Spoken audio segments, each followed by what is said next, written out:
আচ্ছা, আপনাদের কি জীবনেও শিক্ষা হবে না? মানে এবছর ভাবছিলাম যে এরকম প্রতি বছরের মতো এবছর এত আতশবাজি বোমা ফুটাবে না, কিন্তু এবছর মনে হইতেছে মানুষের খুশি আরো বেশি বাড়ছে। মানে চারদিকে এত পরিমাণ বোমা ফুটাইতেছে, আতশবাজি ফুটাইতেছে, মানে জাস্ট কিছু বলার নেই। এবছর ভাবছি আরো যে আমাদের দেশের একজন সাবেক প্রধানমন্ত্রী মারা গেছেন আজকে। আজকে তার জানাজা ছিল। তো আজকে হয়তো একটু এগুলা বন্ধ হবে। এছাড়া আগে হচ্ছে কিছু নির্দেশনা দেওয়া ছিল যে এবছর অত আতশবাজি বোমা ফুটাইতে পারবে না। তো এবছর ভাবলাম যে না, এবছর একটু কম হবে। কিন্তু মানে আপনাদের মধ্যে কোনো জ্ঞান ঘিলু কিছুই নাই। আপনারা এই পাশের ছাদে বোমা ফুটান, সেটা মনে হইতেছে আমার বাসার বারান্দা দিয়ে ঢুকে যাইতেছে। Does it make any sense? এরপর আপনারা হচ্ছে বছরের ৩৬৫ দিনে ৩৬৪ দিনেই থাকেন আন্দোলনে। কোথায় আন্দোলনে? শাহবাগে, অমুক জায়গায়, তমুক জায়গায় সারাদিন আপনারা আন্দোলনে লেগেই থাকেন। কেন? এই যে বছরের বিশেষ একটা দিনে, এই দিনে আপনারা যাইতে পারেন না?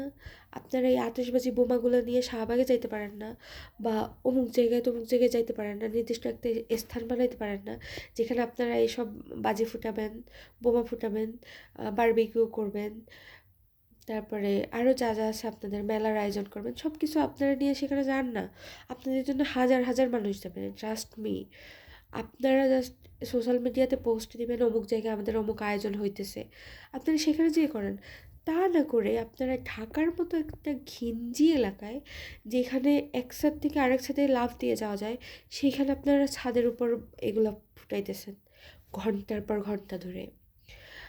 আমি বর্তমানে মিরপুরে আছি। এখানে ২ ঘন্টা যাবৎ হচ্ছে এগুলো চলতেছেই। আমার বাসায় ছোট একটা বেবি আছে, আমার বোনের বেবি। ও বেচারা ভয়ে আছে। ওর থেকে আরও ছোট ছোট বেবিরা আছে আশেপাশে, তারা কান্না করতেছে, চিল্লাইতেছে। এরপরে যারা বৃদ্ধ আছে তাদের অবস্থা খারাপ, যারা হার্টের পেশেন্ট, তারপরে অনেক অনেক পেশেন্ট, মানে থাকেই তো সবার ঘরে কম বেশি, বৃদ্ধ যারা থাকেন তাদের অবস্থা কী?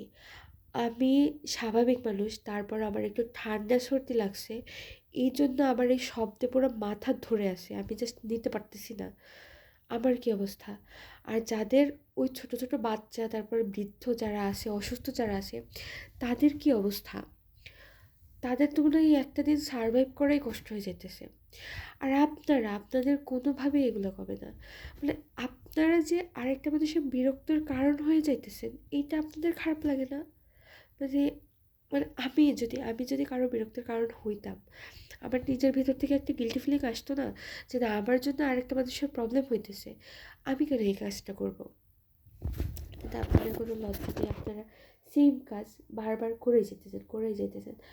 অ্যাটলিস্ট আজকে ভাবছিলাম যে আজকে একটা মানে মানে এত পরিচিত একটা মানুষের, যে আমাদের সাবেক প্রধানমন্ত্রী ছিল, তার জানাজা শেষ হয়েছে, হয়তো আজকে একটু ঢাকার অবস্থা একটু শিথিল থাকবে, যে না আজকে অত একটা বোমা টোমা ফুটাবে না। কিন্তু না, প্রতি বছরটা এই বছরও সেই বোমা আতশবাজি ফুটাইতেছেই, কোনো থামা নাই। মানে লজ্জা করে না? আপনারা কবে শিক্ষিত হবেন? আপনারা একটা নির্দিষ্ট স্থান বেছে এগুলো করেন না। এরকম মানুষের ওই যে এখনো ফুটাইতেছে, মানে মানুষের বিরক্তির কারণ হয়েন না, কারো ক্ষতির কারণ হয়েন না আপনি। এখনো সময় থাকতে সাবধান হয়ে যান। 2026-এর রেজুলেশন হয়তো এইটাই হবে যে পরের বছর হয়তো একটু এগুলা ছাড়া নতুন বছরকে গ্রহণ করতে পারবো।